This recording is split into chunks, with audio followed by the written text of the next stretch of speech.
Et quand on va sur le terrain et qu'on met un coup de bêche, on extrait un bloc de sol dans leur champ et on extrait un bloc de sol dans la bordure de champ qui est enherbée de façon permanente Ouais. et qui voit que dans la bordure de champ, la structure de sol est meilleure, l'activité biologique est meilleure, le sol sans l'humus, sans la forêt, entre guillemets, le sol est plus riche en humus, il est plus foncé. Ils se disent waouh, en fait, effectivement, mes pratiques agricoles par rapport à ce milieu de base qui est à l'optimum, j'ai dégradé.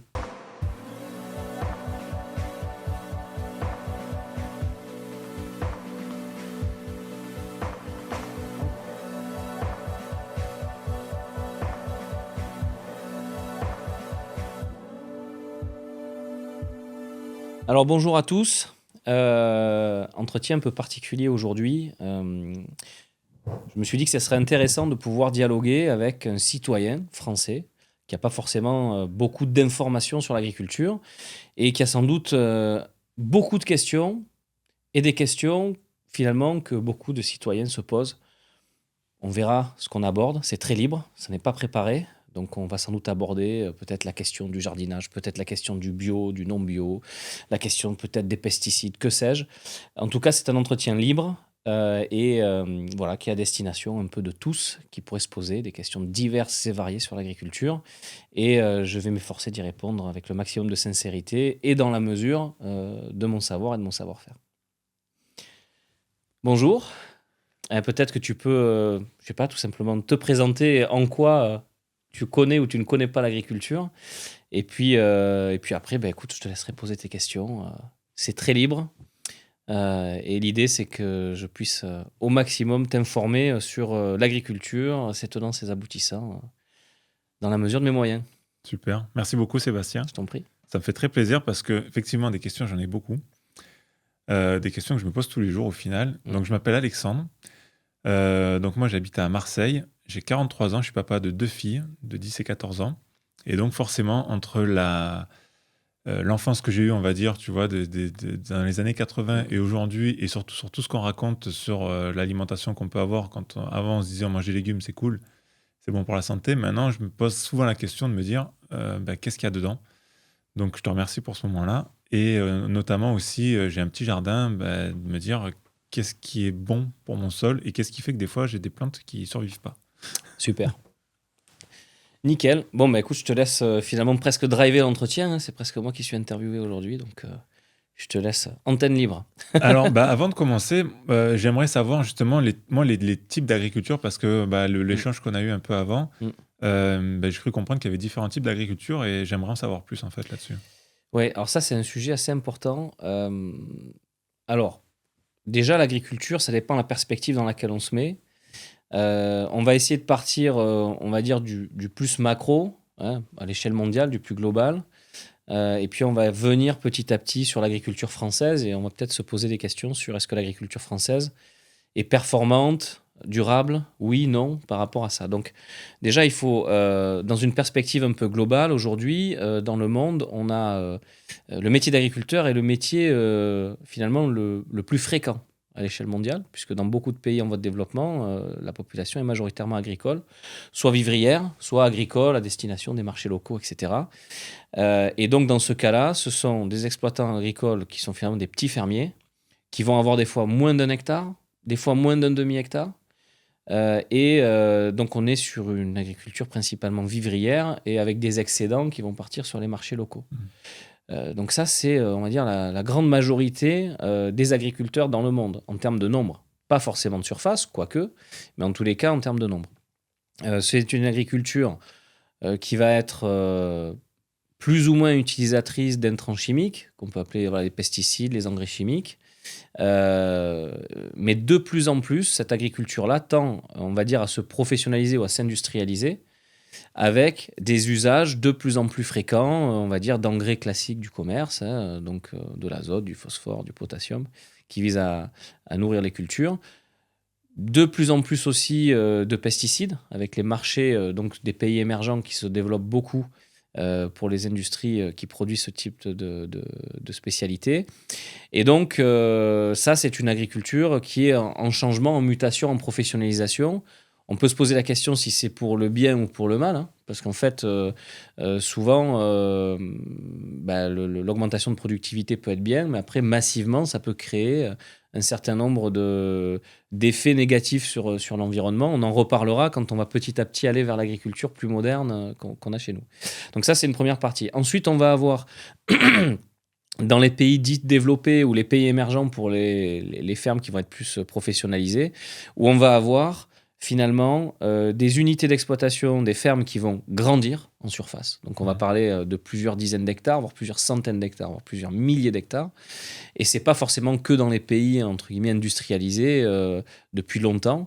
Des pays qu'on pourrait qualifier comme émergents, mais qui sont en fait des vraies puissances agricoles aujourd'hui, comme le Brésil, ont des fermes qui peuvent être supérieures à 20 000, 30 000, 50 000 hectares, qui sont issus en fait de leur histoire. On va avoir finalement presque aussi une confrontation entre des petits agriculteurs et des très gros agriculteurs. Donc ces fermes de grande taille sont mécanisées, là où les fermes, on va dire plutôt familiales, sur de petites tailles dont on a parlé, c'est de l'agriculture principalement manuelle. Là, on va avoir de la mécanisation. Et souvent de la mécanisation avec tracteurs, outils de travail de sol, pulvérisateurs, donc un ensemble finalement d'outils de production qui va permettre d'avoir beaucoup plus de débit de chantier. Donc c'est pour ça que c'est une agriculture, on peut faire beaucoup plus de surface avec moins de monde. Et cette mécanisation va être consommatrice d'énergie et s'accompagne souvent d'un cortège de solutions qui sont issues finalement d'une agronomie, d'une agriculture qu'on a mis en place en après-guerre avec des technologies, motorisation et chimie de synthèse qui se sont généralisées et qui ont été efficaces, avec donc ce cortège de solutions qui va être les engrais chimiques, les pesticides principalement, qui permettent de nourrir les cultures sans forcément passer par la matrice du sol, parce qu'en fait, l'engrais va directement nourrir la plante, et donc on a un peu un oublié au milieu de ça qui s'appelle le sol, et les pesticides qui vont lutter contre des maladies ou des ravageurs au niveau de la plante. Et donc ça, ce set de pratiques-là, c'est ce qu'on appelle aujourd'hui l'agriculture conventionnelle, ou l'agriculture industrielle. Ouais. Alors souvent, on jette l'opprobre sur cette agriculture, parce que c'est une agriculture qui, est, de façon tout à fait factuelle, pollue et a beaucoup pollué. Les pesticides qui ont circulé à tel point qu'on en a retrouvé dans des coquilles de certains oiseaux qui étaient très éloignés des zones de production. C'était la première grande crise liée aux pesticides qui était le DDT, donc qui est en fait un pesticide qu'on a retrouvé dans des endroits où il n'y a pas d'agriculture et qui a démontré la circulation de ces éléments chimiques au sein de la biosphère et de ce qu'on appelle les chaînes trophiques, c'est-à-dire la succession des êtres vivants. Donc en gros, les champs, l'eau, les poissons, les oiseaux, enfin voilà.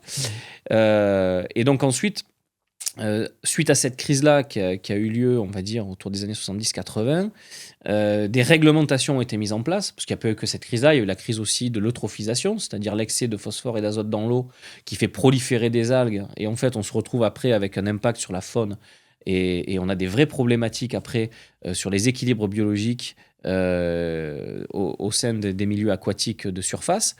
Donc ça, c'est, on va dire, les plus grandes crises qu'on connaît. D'ailleurs, cette seconde dont je te parle, tout le monde la connaît, c'est les algues vertes, par exemple, je pense à en ça, Bretagne. Exactement. Mais ça, c'est pas dû à l'élevage de porc aussi, le nitrate et certes, tout ça. mais c'est l'excès. Ouais. C'est l'excès de nutriments liés à l'activité agricole, à la spécialisation de certaines aires géographiques qui fabriquent ça. D'accord. Et donc, ces crises-là étant de plus en plus objectives et mesurées par la science, notamment avec l'arrivée dans les années 70 de la notion d'écosystème, et donc on comprend que tout est interdépendant et relié, eh bien l'émergence, on va dire, de disciplines qui vont lier l'agriculture et l'écologie arrive par la mise en lumière des effets négatifs de l'agriculture industrielle. Donc ça donne lieu à des réglementations, ça donne lieu à des mouvements paysans ou sociétaux ou scientifiques qui amènent des nouvelles formes d'agriculture. Et donc là se cristallise une forme de, on va dire, de divergence, puisqu'entre les années 50 et les années, on va dire, fin des années 60, tout le monde se disait que cette agriculture était fabuleuse, et a raison. Moi, je vois mon grand-père qui m'en parlait à l'époque quand il était en vie. Il m'a dit, on n'a jamais mis des pesticides ou des engrais parce qu'on nous y a forcé. On a mis des pesticides et des engrais parce qu'en fait, avant, quand il y avait, je sais pas, du mildiou qui arrivait sur nos patates, on faisait 20% de la récolte. Puis d'un coup, les fongicides arrivent. et on assure la récolte quasiment tous les ans. Avant, quand on n'avait que du lisier de porc pour fertiliser, on avait des rendements, mais bon, selon la quantité de lisier, selon le nombre de porcs, parce que des fois on devait en vendre pour des raisons diverses et variées, ça pouvait ne pas bien fonctionner. Là, d'un coup, on a les engrais, et puis je peux maîtriser mon rendement en sortie. Donc d'un coup, j'ai des outils qui me permettent à moi, agriculteur, de planifier, alors qu'avant, j'étais finalement soumis aux aléas climatiques. Donc c'est quand même fort. Les serres qui arrivent aussi après les années 50, qui permettent de gérer le climat. Donc en fait, tous ces facteurs-là font qu'on devient excédent presque en termes de production. Et quoi qu'on en dise, cette agriculture industrielle, son but, c'était de produire au sortir de la guerre, et elle a réussi son défi. Donc on ne peut pas dire que ça n'est que négatif. Par contre, effectivement, les excès, pesticides, engrais, et on va en parler tout à l'heure, travail de sol, aboutissent, fin des années 70, à l'émergence de réglementations et de systèmes agricoles qui vont petit à petit changer la donne. Émergence, par exemple, donc là on revient à l'échelle locale en France, émergence en 69 par Nature et Progrès de l'agriculture biologique, et structuration à partir des agriculteurs et de groupements d'agriculteurs de cette agriculture qui se refuse à utiliser des leviers chimiques, engrais de synthèse, pesticides. Première grosse amorce d'une typologie d'agriculture différente. Je ne veux plus utiliser d'engrais chimiques et de pesticides parce que je considère moi paysan, et c'est un mouvement des paysans pour les paysans. C'est pas un chercheur qui a pondu ça. Enfin, il y a eu quelques contributeurs nets, mais je veux dire globalement, c'est les agriculteurs qui ont voulu ça. Parce que je pense que ça crée trop de problèmes environnementaux, et donc je vais essayer de produire autrement. Et puis il y avait leur santé aussi, non? Parce qu'il y avait... Il y avait le volet santé qui était très fort, évidemment, mais il y avait ce lien santé et ce lien à la biosphère et cette sensibilité à l'environnement. Les pionniers étaient quand même des gens très sensibles à leur milieu. Et donc, ils ont innové. L'agriculture biologique, beaucoup de luttes pour ne pas l'avoir émergée, et reconnaissance officielle en 92 lors d'une actualisation de la PAC. Et donc, reconnaissance, subvention, développement, et donc à partir de 1992, la bio va commencer à vraiment devenir un axe agriculture durable majeur, à la fois dans la consommation. Jusqu'à récemment, la bio, c'était plus de 2 points de croissance de la consommation tous les ans, donc c'était très exponentiel. Alors ça commence à moins de 1%, donc forcément il faut des années pour que ça déplafonne, mais on a atteint des surfaces dans certains départements français au-delà des 12, 15, 20%, voire dans certains départements aujourd'hui, pour certaines cultures, au-delà de 40 à 50%, et la consommation qui a été très soutenue jusqu'à finalement l'hyperinflation qu'on a connue récemment. Et en fait, les gens n'ont plus trop les moyens, et donc la consommation baisse. Mais globalement, success story et première agriculture durable. En parallèle, un peu plus tard, va émerger l'agriculture dite raisonnée. Donc les gens, c'est vrai, se posent beaucoup de questions sur l'agriculture raisonnée, mais en fait, l'agriculture raisonnée, c'est quoi? On s'est aperçu qu'on a été excessif dans l'usage des engrais et dans l'usage des pesticides. On va essayer de mettre la bonne dose au bon moment. Donc je raisonne avant de mettre un potentiel produit polluant dans le milieu. Enfin, c'est quand même la moindre des choses. Ça, j'ai vu, ils font maintenant de la cartographie avec des drones, et le tracteur est guidé par GPS qui met la dose et tout ça. Super, tu me fais un pont d'or. C'est-à-dire qu'en fait, à l'époque, c'est des chercheurs et des techniciens et des agronomes et des agriculteurs qui collaborent pour avoir des sortes d'abacs. C'est-à-dire qu'en gros, je donne un exemple. Sur une culture comme le blé, je vais voir quel est mon potentiel de rendement. Je sais que pour faire X tonnes de blé à l'hectare, il me faut tant d'azote, de phosphore et de potassium. Je fais une analyse de sol, je regarde ce que j'ai dans mon sol, et je regarde le potentiel de rendement que je veux atteindre, qui doit être réaliste, et je vais adapter mes pratiques de fertilisation, et je vais même ne pas fertiliser au moment de la plantation de la culture, mais je vais fertiliser à des moments clés, notamment l'azote, pour pouvoir construire ce rendement et arriver en sortie à ce que je mette dans le sol, ça soit absorbé par la plante et ça ne diffuse pas dans l'environnement. Ça, c'est fait à la mano et par du calcul pendant longtemps. Et effectivement, avec l'avènement des GPS, des consoles embarquées, ce qu'on appelle le RTK, etc., je ne vais pas entrer dans la technique, mais en gros, aujourd'hui, on peut avoir un pilotage par satellite de la quantité d'azote en fonction de cartographies qui ont été faites, tout ça embarqué dans le tracteur et automatisé, avec même un tracteur qui conduit seul. Je suis dans la cabine, mais le tracteur va faire son train tout seul.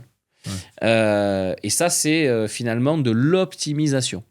Et donc, c'est là où j'en viens à comment on fait pour faire la différenciation entre les types d'agriculture. c'est des stratégies. Là, si tu entends, on a entre l'agriculture bio et l'agriculture raisonnée 2 stratégies complètement différentes. À partir, on va dire, d'une hypothèse de départ qui est l'agriculture industrielle, où je viens appliquer des intrants pour produire un rendement.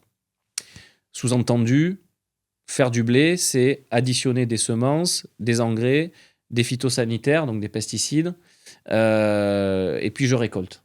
Alors qu'en fait, la nature, ça n'est pas que ça. Et donc l'agriculture biologique va faire des stratégies de reconception. Je m'empêche d'utiliser un certain nombre de leviers chimiques et je dois reconcevoir mon système parce qu'en fait, si je veux produire, il faut que mon sol soit fertile, il faut que mon environnement produise des ennemis naturels de mes ravageurs de culture, etc. Et donc, je dois reconcevoir ma façon de construire une alliance avec mon environnement.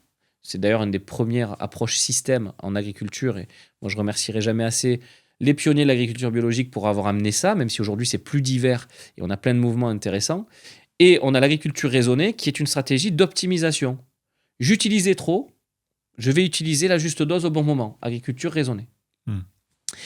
Et donc on a, dans la continuité après, quand on arrive aux années 80-90, l'émergence d'une industrie qui s'appelle l'industrie du biocontrôle ou de la biostimulation un peu plus récemment, où là on va être pas dans la stratégie de reconception,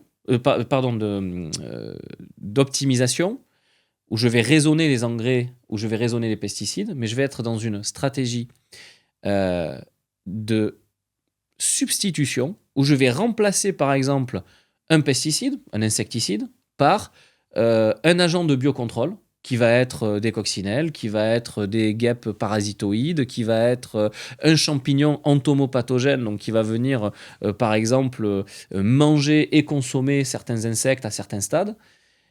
Et donc, à la place de mettre un pesticide, je mets un agent biologique contradicteur, qui est un autre insecte ou qui est un micro-organisme. Et ça, c'est une industrie qui émerge, justement parce qu'on a vu les dérives de la surutilisation de certains produits, pour venir les remplacer par des produits qui seraient moins nocifs. Alors après, ça c'est à double tranchant. On s'est aperçu par exemple que en faisant venir des coccinelles à très haut taux de prolificité d'autres continents, ils ont pris la place de nos coccinelles endémiques.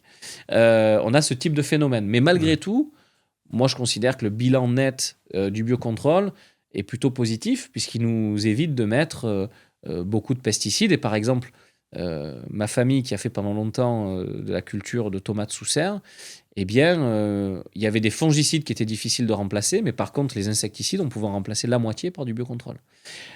Et par rapport à ça, justement, parce que là, tu parlais de coccinelles qui sont importées. Ouais.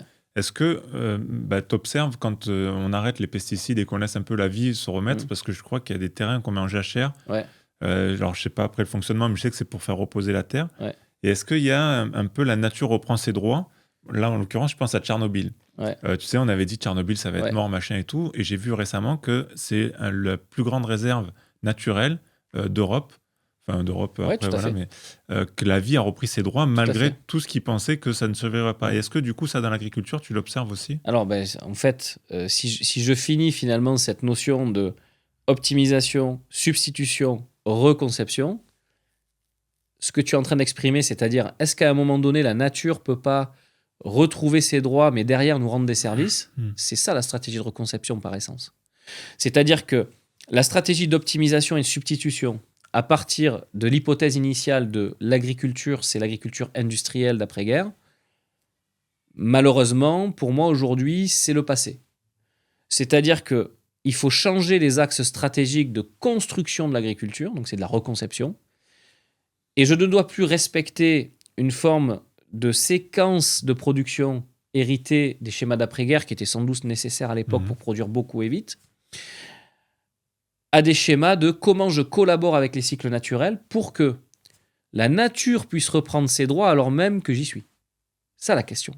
Et tu vois, quand tu me disais quels sont les grands types d'agriculture, on a vu l'agriculture classique, l'agriculture raisonnée, qui est finalement l'optimisation de l'agriculture d'après-guerre, la substitution, qui va donner lieu à l'agriculture intégrée, à la protection biologique intégrée, l'agriculture biologique, qui depuis les années 70 finalement croît, et depuis les années 2000, la question de comment je fais pour collaborer avec la nature est de plus en plus présente. Et donc cette question que tu poses en disant, est-ce qu'il faut entre guillemets, laisser reposer pour que la nature revienne ou pas, c'est la question qu'on s'est posée. Moi, j'ai commencé à travailler sur ces sujets dans les années 2000, de plus en plus à partir de 2005, et de plus en plus intensément à partir de 2010, et je ne suis pas le seul. Et c'est les questions qu'on s'est posées.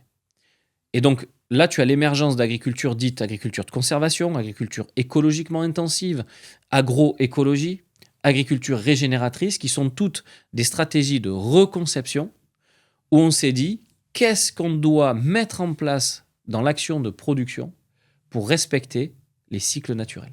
Et donc, à l'intérieur de ce canevas-là, nous, on a créé, donc dans la société que je préside et que j'ai fondée, qui s'appelle Biosphère, un canevas pour créer ça, qui s'appelle Sol, Plante, Paysage, qui donne lieu à un score de résilience agricole. Mais pour rentrer dans la dynamique et pour que tout le monde comprenne, quand tu dis est-ce qu'il faut... Enfin, comment on fait pour que la nature reprenne ses droits? Toi, tu vois un champ qu'on laisse, une jachère, qu'on appelle une jachère. La jachère n'est pas du tout la meilleure façon de venir faire se régénérer un milieu qu'on aurait abîmé.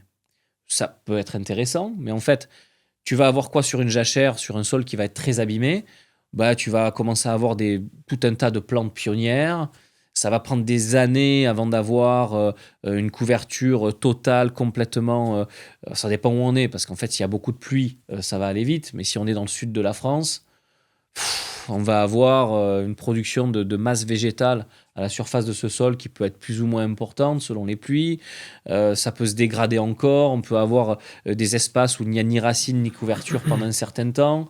Et donc, en fait, il faut se poser la question de qu'est-ce qui permet à la nature de revenir et qu'est-ce qu'est la nature, en fait. Et on oublie souvent que tout est une affaire d'énergie. On consomme tous, de près ou de loin, l'énergie du soleil. On consomme tous des photons, indirectement. Pourquoi? Parce qu'en fait, sur Mars, qui est une planète qui pourrait voir la vie arriver, parce qu'en termes de distance vis-à-vis du soleil, c'est bon, mais en fait, on a de l'eau sous des formes difficilement consommables, on commence à en voir, mais bon, on voit bien que c'est pas la panacée. Et en fait, il manque quoi? Bon, une atmosphère et compagnie, mais il manque surtout la capacité à faire ce qu'on appelle de la photosynthèse. La photosynthèse, c'est la capacité des végétaux et de certaines algues, et ces phytoplanctons, etc., à capter l'énergie du soleil et à s'en nourrir pour fabriquer leur propre corps. C'est fou, hein. La photosynthèse, c'est en gros des photons qui viennent exciter certaines parties de l'épiderme en fait, et des cellules des plantes, qui permettent de faire monter en charge des électrons. Alors ça va te paraître un peu technique, mais tu vas voir pourquoi je parle de ça. Et ces électrons vont pouvoir faire des molécules intermédiaires. C'est en fait de l'énergie en latence qui vont fabriquer des molécules intermédiaires avec du phosphore, etc. et qui aboutit à faire des sucres. Et donc on est tous faits de carbone et d'eau. Et d'un peu d'azote, un peu de soufre pour les acides aminés et les protéines. Mais globalement, là, ces éléments-là, c'est 99% de ta masse. Et donc, en fait, l'énergie du soleil est utilisée pour organiser de l'eau et du carbone pour fabriquer l'intégralité quasiment de ce dont tu es constitué. Et ça permet, finalement, comme une machine et une usine, de faire ça. Sauf que toi, tu ne fais pas de photosynthèse. Tu manges soit des plantes, soit des animaux qui ont mangé des plantes, soit des animaux qui ont mangé des animaux qui ont mangé des plantes. Donc en fait, les plantes, dans les écosystèmes terrestres, et le phytoplancton dans les océans, ce sont ce qu'on appelle des producteurs primaires. C'est-à-dire que ce sont les êtres vivants qui prennent l'énergie du soleil pour se nourrir, pour fabriquer leur sucre, sauf que toi, tu prends tes sucres à partir des protéines ou du glucose, enfin, donc des pommes de terre, du blé que tu manges, ou du steak que tu vas manger, ou du poisson que tu vas manger. Mais qui, lui, s'est nourri à l'origine d'une matière végétale ou de phytoplancton qui a fait de la photosynthèse. Et donc, ce qui est vachement intéressant dans toute cette histoire, c'est que qu'est-ce que ça veut dire la nature reprend ses droits? Ben, c'est qu'en fait, il y a de la vie. La vie, elle commence par le végétal. Donc déjà, pour que la nature reprenne ses droits, il faut beaucoup de masse végétale dans une localisation donnée, dans un écosystème donné. Il faut de la productivité primaire parce que c'est elle qui convertit l'énergie du soleil en énergie chimique consommable par tous les êtres vivants. À partir du moment où on a du végétal, sous de diverses formes, ce qu'on appelle la strate herbacée, c'est-à-dire les herbes, etc., les plantes à fleurs, les buissons, les arbres, eh bien, on commence à avoir ce qu'on appelle des niches écologiques. Parce que la plante, elle produit quoi? De la nourriture pour les herbivores, du nectar pour les pollinisateurs, mais elle constitue aussi un habitat. Beaucoup d'animaux vivent dans le bois, donc à l'intérieur des écorces, etc., dans les racines, dans le sol, mais dans le sol pas stérile, dans le sol avec du végétal pour s'en nourrir. On a des cortèges de champignons dans les sols, des fois invisibles, mais qui se nourrissent des sucres que la plante fixe grâce à la photosynthèse. Tu as des animaux qui mangent les champignons qui se sont nourris des sucres issus de la photosynthèse des plantes. Tu as des bactéries libres dans le sol qui constituent le bol alimentaire de tout un tas de petits arthropodes du sol qui ensuite sont mangés par des plus gros, puis qui sont mangés par des oiseaux, etc. Les lombrics vont manger la matière organique des sols qui ne sont... Qu'est-ce que la matière organique des sols ? C'est des végétaux décomposés dans les sols, mais que le lombric va manger, digérer, déféquer. Mais les déjections de ce lombric vont nourrir des micro-organismes. Et en fait, à toute cette chaîne du vivant, tout est issu de la productivité végétale qui capte l'énergie du soleil. Et toute cette chaîne du vivant derrière se fabrique à partir de ça. Et ce qui est formidable, et ce qu'on oublie, c'est que les oiseaux, les mammifères, au-dessus du sol, beaucoup d'insectes, ont besoin de la biodiversité des sols pour pouvoir vivre. Parce qu'en fait, la biodiversité des sols, c'est quoi ? C'est les décomposeurs des végétaux. Donc en fait, il y en a une grande quantité, une grande masse. Donc c'est une grande source d'énergie pour d'autres animaux. Énormément d'insectes font une partie de leur cycle dans les sols, une partie de leur cycle à l'extérieur des sols. Donc tu vois bien qu'en fait, l'alpha et l'oméga, c'est comment je fais pour avoir une diversité végétale qui va nourrir une chaîne de biodiversité utile qui vont être des insectes, des animaux divers. Et c'est pour ça que l'agriculture est essentielle dans la restauration des écosystèmes, parce qu'elle occupe 40, 50, 60, 80% des écosystèmes terrestres. Et c'est pour ça que c'est assez préoccupant quand il n'y a pas cette conscience de l'interaction entre qu'est-ce que j'ai dans mes champs et comment je cultive, et toute cette biodiversité qui va être complètement indexée sur ce qui se passe dans les champs. Et donc, on peut avoir, comme tu dis, une mise en jachère contrôlée, où je vais mettre des couverts végétaux, où je vais semer des plantes particulières pour apporter de la nutrition à la diversité vivante de mes sols et la régénérer. Est-ce que, excuse-moi, oui, je t'en prie. Parce que là, quand tu me parles de tout ça, je pense à la permaculture. Ouais. C'est une forme de permaculture à grande échelle ou ça n'a rien à voir ? Alors c'est ça. Alors après, la permaculture, c'est différent parce que la permaculture, c'est plus un mode de vie que des techniques. Même si à l'intérieur de ce mode de vie, il y a des techniques agricoles. Si on regarde à l'échelle mondiale les publications autour de la permaculture, on a principalement des publications sur le volet social, organisation sociétale, architecture, et 20, 25, 30% sur l'agriculture. Donc, la permaculture, c'est plus un mode de vie, une philosophie de vie, avec laquelle on peut être d'accord ou pas d'accord, que des techniques. Après, si on relève des techniques agricoles relevant de la permaculture, ça se rapproche de ce que je raconte. Ok, ouais, c'est ça, parce que j'avais l'impression... J'avais parlé une fois avec quelqu'un qui faisait de la permaculture. Ouais, et c'est un peu la même chose. Et qui me disait en gros de respecter le sol et de revoir aussi donc, les mauvaises herbes, on les appelle.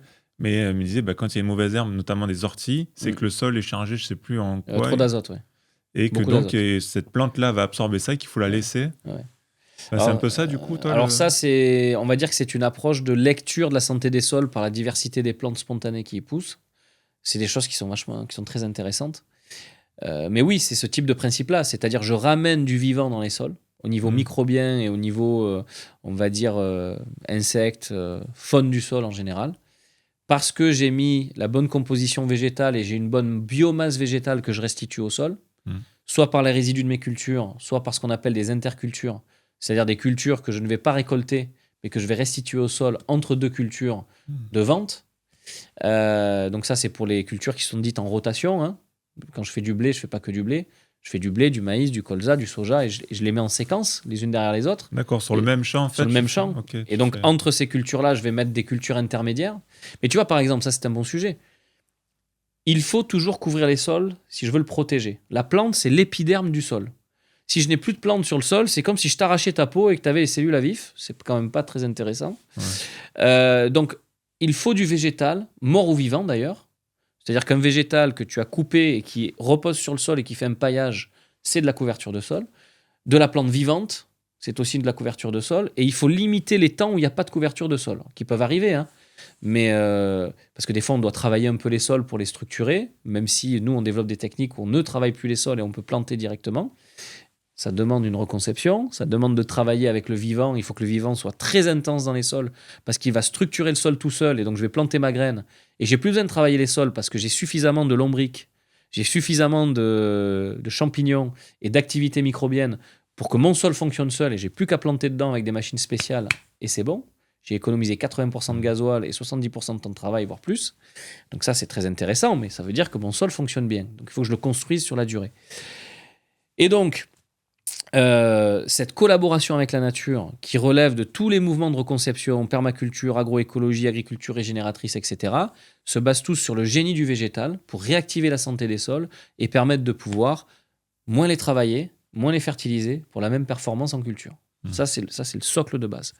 Si je veux économiser des intrants, chimiques ou pas chimiques, je dois avoir un milieu qui est supportif, mais ce milieu n'est supportif pas parce qu'il y a des cailloux ou autre chose, le milieu est supportif, non pas par sa nature physico-chimique, le milieu est supportif par sa nature biologique.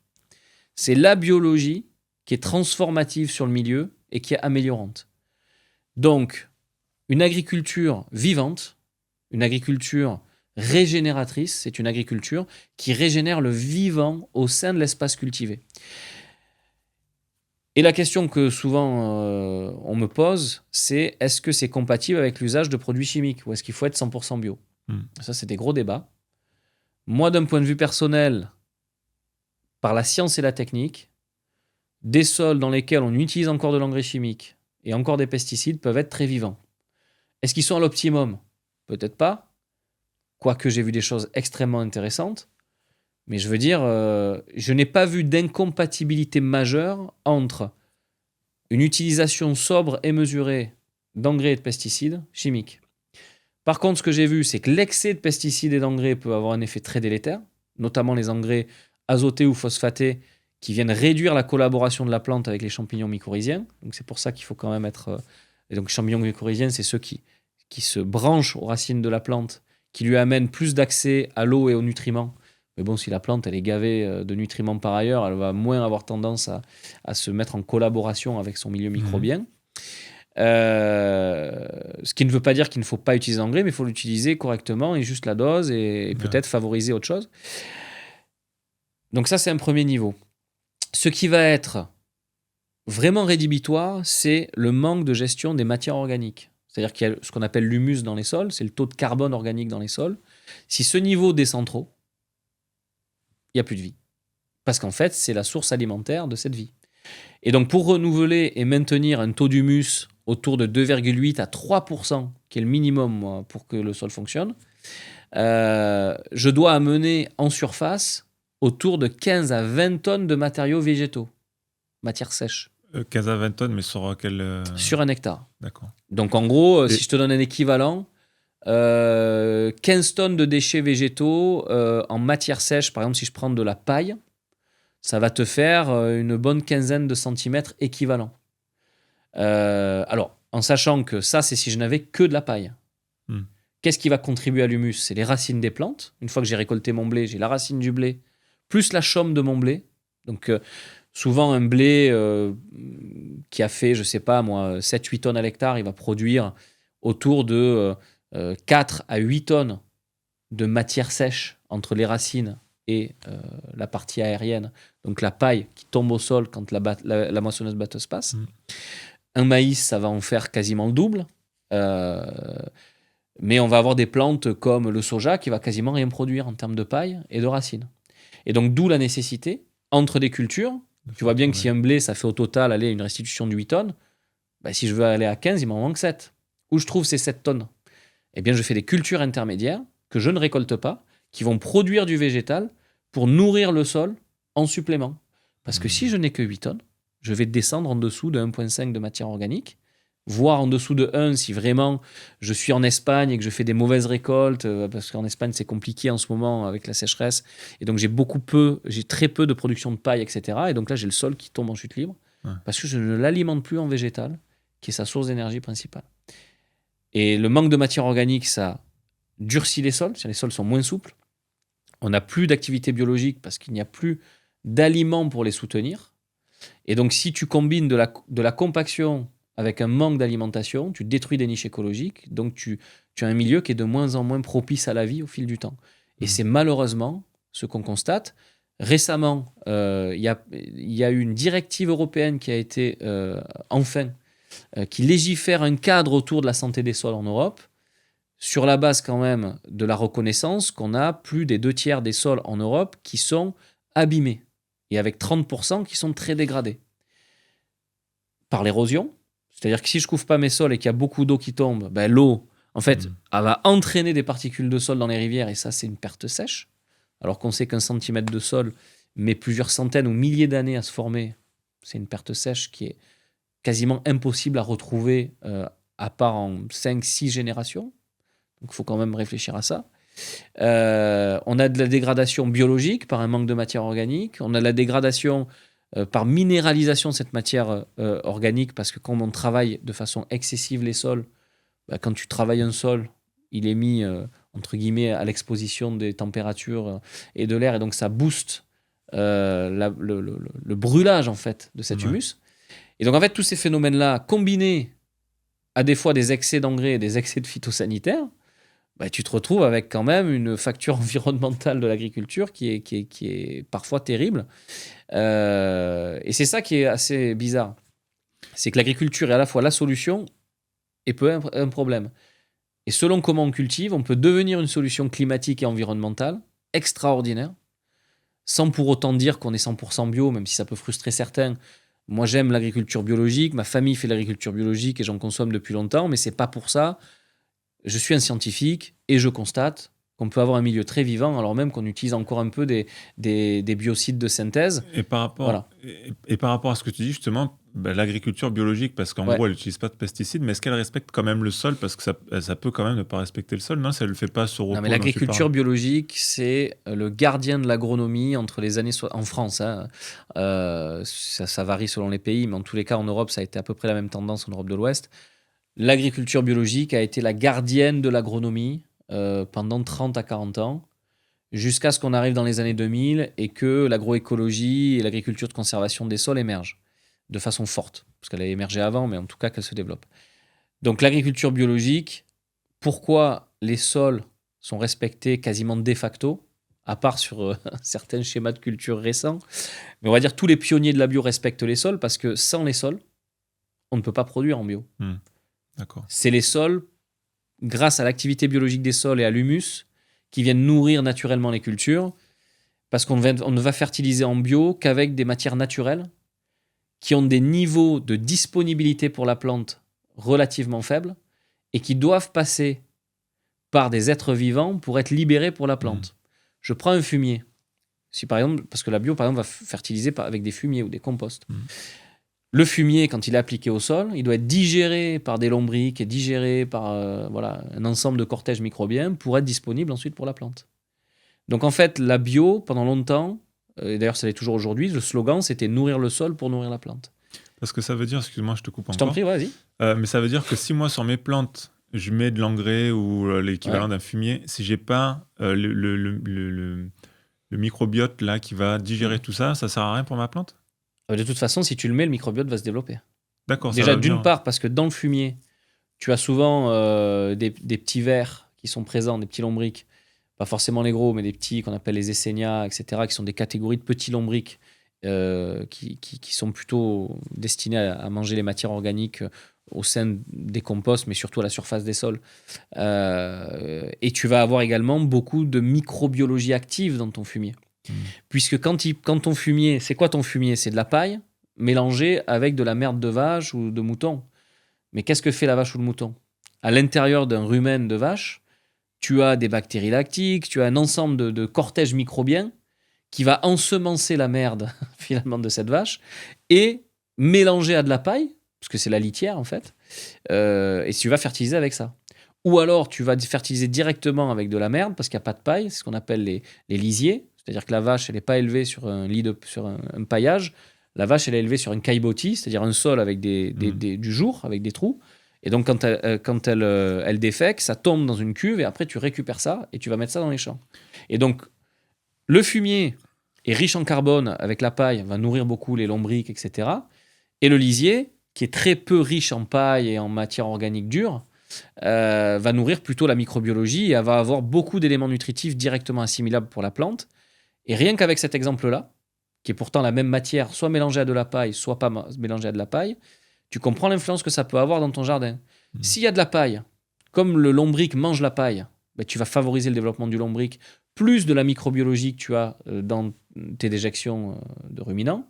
Mais si tu n'as que les déjections sans la paille, ben, tu n'as pas beaucoup de carbone dur, donc le lombric ne va pas forcément être favorisé par cette matière, mais tu vas avoir beaucoup plus d'éléments nutritifs directement assimilables pour ta plante, parce qu'en fait, si tu mélanges cette merde de vache avec de la paille, ben en fait, une partie des nutriments dans ta merde de vache va être utilisée pour dégrader la paille, et donc pas disponible pour ta plante. C'est deux cinétiques différentes. Ton fumier, il va avoir un temps de dégradation pour être disponible pour ta plante, donc il vaut mieux le mettre par exemple à l'automne, si tu veux faire des cultures de printemps, alors que le lisier, tu vas pouvoir le mettre beaucoup plus proche de ta plantation, parce qu'il y a beaucoup plus de nutriments qui sont disponibles. Et donc c'est deux cinétiques différentes. Un sol, c'est un intestin. Et donc, quand tu appliques des matières organiques, tu vas réfléchir. C'est comme toi. C'est ce que tu dois aller faire un entraînement de musculation derrière ce que tu as mangé, ou est-ce que tu vas juste regarder la télé? Ben, si tu veux pas grossir, par exemple, tu vas pas manger la même chose. Tu vas manger un truc très calorique si tu sais que tu vas faire 2 heures d'entraînement de musculation, alors que tu vas manger léger si tu sais que tu vas juste regarder un film à la télé. Ouais. Et donc, c'est la même chose. Un sol, tu dois le nourrir en rapport de ce que tu veux qu'il fasse. Et un sol agricole est un peu un sportif de haut niveau. Et donc, il faut de la technicité quand on veut le nourrir de façon naturelle, je dirais. Ouais. Et pour qu'il puisse être performant. Là où si j'ai des engrais et des phytosanitaires, en fait, ça vient simplifier mon accès à la performance. Mais si c'est au prix de la dégradation de mon milieu, j'ai un problème. Et c'est là où il ne faut pas opposer les modèles. Ouais, là, du coup, dans mon idée, donc là, l'image que j'ai, c'est effectivement un sportif genre Usain Bolt, parce que je me souviens que ce qu'il avait dit, lui, son entraînement, c'est aussi de dormir beaucoup. Ouais. Donc, il se reposait, il faisait la sieste et tout ça. Et à l'opposé, c'est les bodybuilders qui sont sous stéroïdes et qui sont cramés à la fin, soit ils tuent leurs cellules. Mais en gros, le comparatif, moi, c'est l'image que j'ai. Et tout à l'heure, tu parlais aussi de faire du blé. Et j'ai eu l'image, moi, de faire du pognon, tu vois. Ah, d'accord. Ouais. Et tu vois, c'était pas mal. Mais en même temps, c'est la question que je me pose. C'est quand tu fais une culture que tu vas laisser pour le sol, en gros, que tu vas pas récolter, et que tu parlais aussi d'économie de temps et de carburant. Est-ce qu'ils se retrouvent, les agriculteurs, là-dedans? Tu vois, est-ce que c'est en termes de revenus? On revient à la diversité des agricultures. Pour répondre à cette question, en fait, aujourd'hui, on a beaucoup de métriques. La chance qu'on a dans l'activité de Biosphère, c'est qu'aujourd'hui, on travaille dans 20 pays. On travaille sur une multiplicité de cultures. Vignes, arboriculture fruitière, petits fruits, grandes cultures, donc le blé, le soja, le maïs, etc. On travaille sur beaucoup de types d'élevage. On va travailler également même sur des plantes aromatiques et médicinales.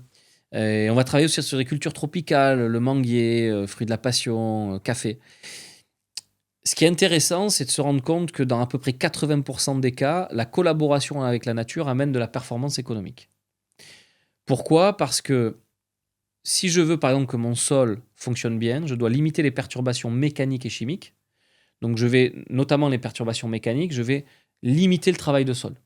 Que ça soit entre des oliviers ou que ça soit pour implanter mon maïs ou pour implanter mon blé ou mon colza. Par contre, si je veux réduire le travail de sol, la structure du sol ne va pas se faire toute seule. Donc, je dois favoriser, par exemple, des lombrics qui vont entretenir naturellement la structure de mon sol. Mais pour avoir du lombric, je dois mettre de la matière organique en supplément et des couverts végétaux. Donc je viens faire des économies de charge d'un côté, je réduis la mécanisation, je vais devoir avoir des postes de dépenses des fois supplémentaires, des couverts végétaux, donc c'est des graines que je plante, donc j'ai des opérations à faire en plus, éventuellement des composts ou du fumier en plus. Mais on s'aperçoit que des fois, dès la première année, je vais réussir à réduire plus mes charges que ce que je vais devoir en augmenter sur d'autres postes. Je prends un exemple. On est en Pologne sur un gros projet sur plusieurs dizaines de milliers d'hectares. Dès la première année du programme avec les céréaliers, il y a eu quasiment moins 15 à 18% d'utilisation d'engrais, parce qu'ils étaient en surutilisation. Il y a eu une diminution du travail de sol, avec notamment l'arrêt du labour et la diminution des profondeurs de travail de sol. Évidemment, il a fallu mettre des couverts végétaux, plus diversifiés, à plus haute densité pour qu'ils soient plus fonctionnels. Mais le bilan économique a été positif et le rendement a augmenté de 6%. Alors bon, le rendement n'est pas forcément augmenté par juste les pratiques qu'on a mis en place, c'était une bonne année. Mais malgré tout, le bilan, c'est des rendements qui se sont maintenus ou qui ont augmenté, des postes sur les engrais et la mécanisation qui a réduit entre 15 à 20% pour les engrais et jusqu'à, oui, autour de 15 à 20% aussi pour la mécanisation, mais avec des gains en temps de travail énormes. Parce que quand je laboure, je vais passer, selon la largeur de mon outil, entre 45 minutes, 1 heure pour le plus large, à des fois 1 heure et demie à l'hectare. Si j'arrête le labour et que je le remplace par un outil que je vais passer en une demi-heure, ben j'ai gagné entre 20 minutes et 1 heure de temps de travail. Mais si j'ai 500 hectares, j'ai gagné 500 heures de travail. Ouais. Si j'ai 200 hectares, j'ai gagné 200 heures de travail. Donc, en plus d'avoir les économies de charge, je me retrouve avec des économies de temps de travail. Évidemment qu'il a fallu dépenser un peu plus sur les couverts, mais finalement, les agriculteurs se disent, mais un couvert végétal, c'est-à-dire une plante que je vais mettre entre mes cultures, qui va me coûter 80, 100, 120, 150 euros à l'hectare, est-ce que c'est une charge ou est-ce que c'est un investissement? La différence entre une charge et un investissement, c'est qu'une charge, je paye, ça rapporte rien. Un investissement, je paye, mais il y a un retour sur investissement. Et c'est ça qui est fabuleux avec le vivant, c'est que la collaboration avec le vivant ne travaille qu'avec des intérêts composés et qu'avec du retour sur investissement. La nature fonctionne comme ça. Donc, je mets un couvert végétal, je structure mon sol avec les racines, j'apporte de la matière organique fraîche qui va nourrir mes lombriques et ma microbiologie. Si le couvert végétal que je choisis capte l'azote de l'air, il va m'en relarguer pour ma culture suivante. Et en plus, s'il couvre bien mon sol, il va le protéger. Et il va lutter contre les plantes indésirables, qui finalement sont des plantes pas utiles pour ma culture suivante, qui vont m'envahir. Et donc, je vais choisir la plante que je veux plutôt que de subir la plante que je veux pas. Tu as déjà 4 avantages. Et lutter contre l'érosion aussi. Oui, c'est la protection des sols, effectivement. Ah, c'est dans la protection. C'est ça. Donc, en gros, tu as 4 à 5 avantages. Alors que si je travaille mes sols, j'ai 0 avantage. Je fabrique de l'érosion, je peux les... Singulièrement, le travail de sol, et si derrière je replante pas vite, ça peut recompacter les sols. Et puis, j'ai dépensé du gasoil et du temps de travail des fois pour rien. Donc, en fait, on vient optimiser les facteurs de production, rien qu'avec cet exemple. Et surtout, pour moi, il y a aussi le côté de gagner en indépendance. Je me souviens quand il y avait eu le début de la crise en Russie-Ukraine, où il y a eu des problèmes d'alimentation en gaz et du coup, pour la fabrication d'engrais, il y a aussi un peu ce côté, on se réapproprie un peu notre indépendance, quoi. Exactement. Et d'ailleurs, moi je dis souvent aux agriculteurs, la première autonomie que vous devez avoir, c'est l'autonomie décisionnelle. Capacité à prendre les bonnes décisions pour vous, pour votre exploitation et pour votre famille. Et c'est des décisions qui impliquent effectivement d'accéder à des rendements et du revenu, mais aussi d'accéder à des façons de vivre qui permettent d'être épanouis. Ça, c'est un premier niveau. Et l'autonomie décisionnelle apporte souvent une meilleure autonomie du système de production. Pas toujours, ça dépend de ce qui est fait, ça dépend aussi ce que veut l'agriculteur. Il faut partir de sa volonté et de son envie et de ses ambitions et de sa philosophie. Mais l'autonomie du système de production, c'est une stratégie. Et je te rejoins, c'est-à-dire que c'est une stratégie qui demande de s'appuyer sur son milieu, de capitaliser sur son milieu pour qu'il nous restitue finalement des services. Et puis c'est surtout que cette collaboration amène de l'entraide quasiment. L'agriculteur, en aidant sa biodiversité des sols, a un retour de cette biodiversité des sols qui va lui structurer ses sols plus naturellement, qui va lui permettre d'avoir plus de nutriments naturellement présents dans son milieu. Et donc en réduisant les engrais, on ne prend pas de risque parce qu'en fait le milieu prend le relais. Aujourd'hui, en gros, si je vais pas vers l'agriculture biologique, parce que peu d'agriculteurs veulent vraiment aller en agriculture biologique. La plupart des agriculteurs veulent quand même garder les leviers chimiques. Donc, on va plutôt se mettre dans une posture approche pompier. D'ailleurs, aucune mère de famille ou père de famille signerait un contrat qui stipulerait qu'il n'aurait plus accès aux antibiotiques. Parce qu'il sait très bien que le jour où c'est vraiment la galère et que son enfant tombe malade et qu'il faut des antibiotiques et que ça peut lui sauver la vie, il va en utiliser. Quand bien même on peut être contre la chimie de synthèse. Donc en fait, si on applique ce même raisonnement, on s'aperçoit qu'en médecine, les antibiotiques, c'était systématique dans les années 90. On avait un rhume, on en filait un. Aujourd'hui, on prend un antibiotique tous les 5 ans quand on a vraiment un problème. L'agriculture, c'est pareil. Les pesticides, c'est pas systématique. Il faut les raisonner convenablement et des fois, on peut les éviter. Et on a des mesures de substitution grâce à une industrie du biocontrôle et de la biostimulation qui se développe. Et les engrais, c'est pareil. Donc, comment je fais ? Je vais designer un système qui va me permettre de faire des économies d'engrais. Globalement, selon d'où on part, on fait des économies entre 20 et 50% d'engrais pour le même rendement et la même qualité au bout de 3 à 5 ans. Soit parce qu'il y avait de la surutilisation, donc du mésusage, soit parce qu'en fait, le milieu commence à prendre le relais et on peut réduire sans prendre de risques. C'est de la gestion des risques, hein, une exploitation agricole, une ferme. Et un paysan doit savoir gérer le risque pour maintenir son revenu, mais par contre, il a le droit aussi de travailler avec son milieu pour faire ça. Et les pesticides, on est en fonction des risques, et notamment de la structure du paysage et de la génétique utilisée, parce que la génétique joue beaucoup dans les résistances, on peut diminuer entre 20 et 50% la quantité de pesticides utilisés à l'hectare. Donc ça veut dire que dans un monde idéal, on peut réduire les engrais autour de 30%, réduire les pesticides autour de 40 à 50% sans trop de risques, à partir du moment où on travaille bien sur le milieu. Ça pourrait être la première étape clé pour aller vers une agriculture qui produit et qui protège. Deuxième étape clé, vu que le milieu aura été bien construit, on peut peut-être aller de plus en plus vers l'agriculture biologique. Est-ce que l'agriculture biologique doit être une fin en soi ? Je ne sais pas. Je sais que voilà, on va dire tous les syndicats et sur le volet agriculture biologique et les fervents défenseurs vont dire on ne peut pas faire d'agriculture régénératrice sans faire d'agriculture biologique.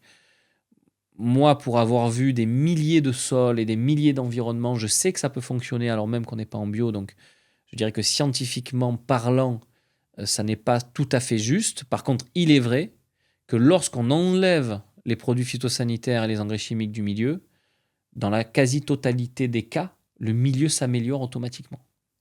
Et que, en fait, on va limiter beaucoup l'influence sur la santé et la pollution du milieu en passant en agriculture biologique. Et ça, c'est aussi une réalité. Vous mettez que de l'agriculture bio sur un aire de captage, vous n'avez plus de problème de pesticides dans les eaux. Ou extrêmement peu, ou liés à de l'historique. Parce qu'il y a des pesticides, des fois, pour descendre dans la nappe, ils mettent 20 ans. Donc on va se retrouver avec des pesticides interdits dans la nappe phréatique, mais ils ont mis 20 ans pour passer de la surface à la nappe. Donc on voit bien que opposer les agricultures, je pense que c'est une ineptie. Je pense qu'il faut qu'elles collaborent, il faut qu'elles s'enrichissent. L'agriculture qui utilise encore des pesticides et des engrais chimiques, mais qui arrive à faire une agriculture sans travail de sol, extrêmement résiliente, anti-érosion, etc., peut inspirer l'agriculture bio, parce que l'agriculture bio, il y a souvent beaucoup de travail de sol. Et en même temps, l'agriculture bio, avec tous les leviers, les stratégies qu'elle a mis en place pour produire sans ces leviers chimiques, a inspiré, continue d'inspirer et doit continuer d'inspirer l'agriculture dite un peu plus conventionnelle pour limiter l'usage de ces intrants chimiques qui, quoi qu'on en dise, sont polluants et ont des effets sur la santé qui aujourd'hui sont prouvés. Donc en fait, c'est une aventure collective dans laquelle on doit se mettre. Et les consommateurs doivent aussi se poser la question de comment ils consomment. Parce que c'est bien beau de ne plus vouloir de pesticides, mais encore faut-il soutenir les agricultures qui produisent sans. Ou si je veux de l'agriculture qui vont faire ces économies d'intrants dont j'ai parlé, qui seraient quand même massives si on la généralise dans le monde entier, et c'est ce qu'on est en train de faire. Et on n'a jamais eu autant de projets et sur autant de surface, donc c'est quand même positif. Eh bien, il faut à un moment donné aussi que le consommateur se pose la question de ce qu'il consomme. Et là, en fait, c'est, comme tu le disais tout à l'heure, il y a la question qu'on se pose avec l'inflation, c'est combien ça coûte. C'est je pense la première des questions. Ouais. Et la deuxième, c'est de se dire à quel moment est-ce que... façon de parler, mais à quel moment est-ce que je suis pris pour un con ou pas ?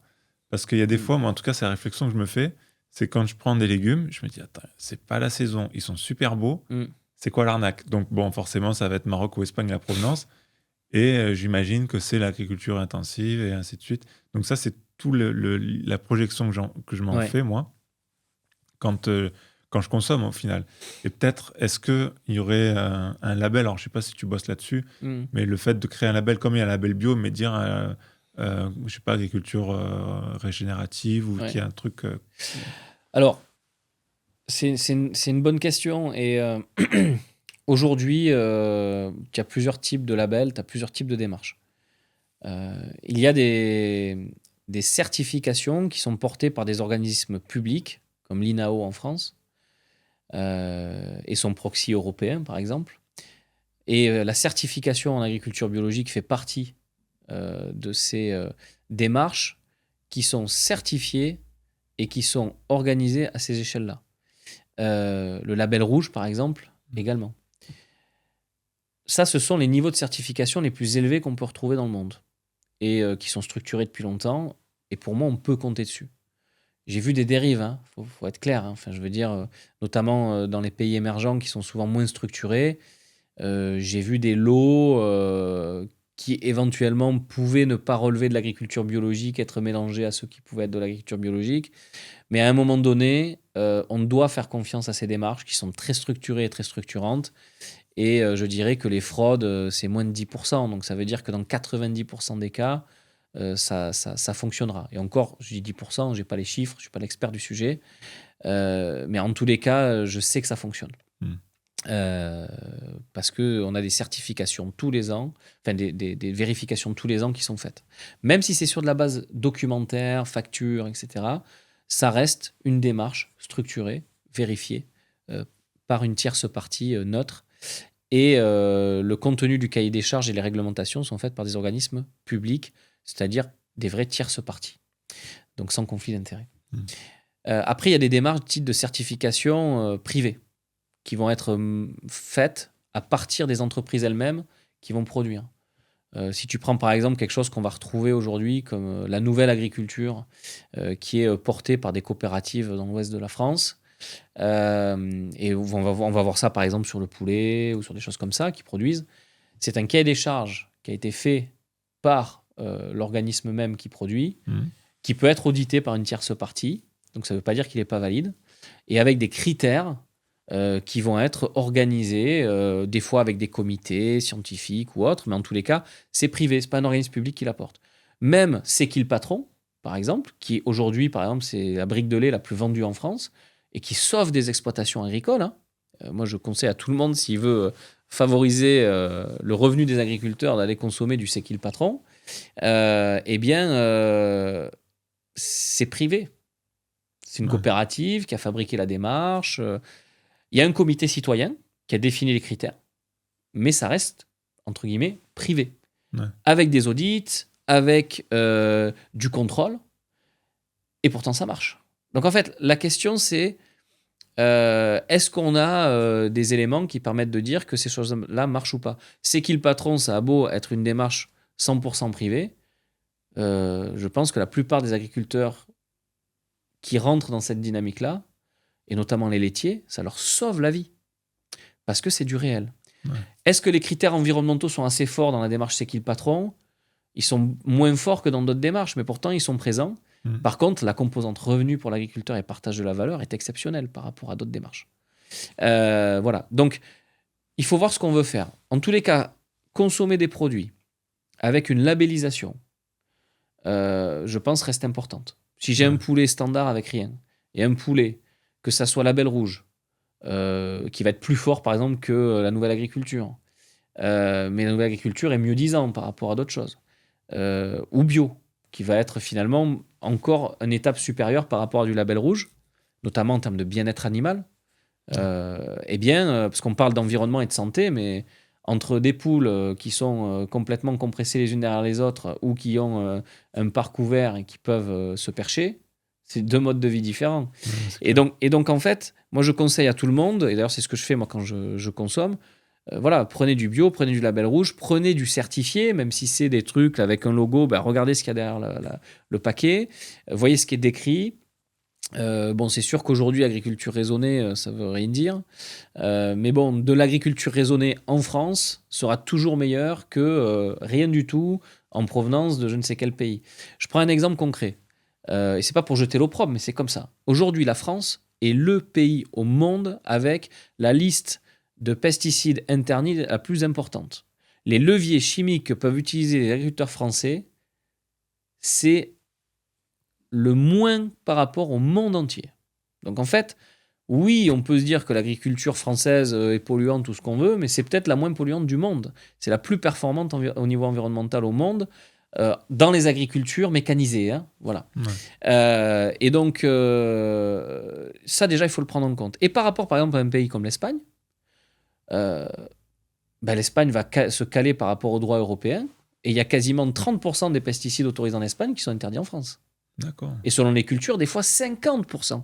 Il y a certaines cultures légumières où quand on regarde la liste des pesticides autorisés en Espagne par rapport à la France, il y en a 50% de plus en Espagne. Et notamment des pesticides, par exemple, qui vont être des insecticides à spectre large qu'on mélange au sol, qui sont interdits en France depuis 25 ans, qu'on retrouve en Espagne. Dingue. Donc ça, il faut le comprendre. Et c'est pour ça que je dirais que pour un consommateur français, consommer du français, c'est déjà consommer moins de pesticides qu'ailleurs. Si c'est ça la question. Hein. Ouais. Et en plus, ça favorise des agriculteurs qui, souvent, sont mis sous pression réglementaire, qui peuvent s'en plaindre, des fois à raison, des fois à tort. Mais malgré tout, des pressions réglementaires qui leur créent de la distorsion par rapport au marché. C'est comme si je vous dis, on va tous faire la même course, sauf que, tiens, toi, tu vas prendre un gilet lesté, et puis je vais t'attacher les deux mains, les autres, ils peuvent courir comme ils veulent. Ouais. Mine de rien, la réglementation environnementale que je considère comme quand même positive sur le long terme, même si des fois elle est mal faite. Il faut quand même dire ce qui est. On ne va pas ergoter là-dessus, mais des fois il y a des trucs dans les réglementations où on devrait beaucoup plus apporter de granularité. Mais bon, voilà.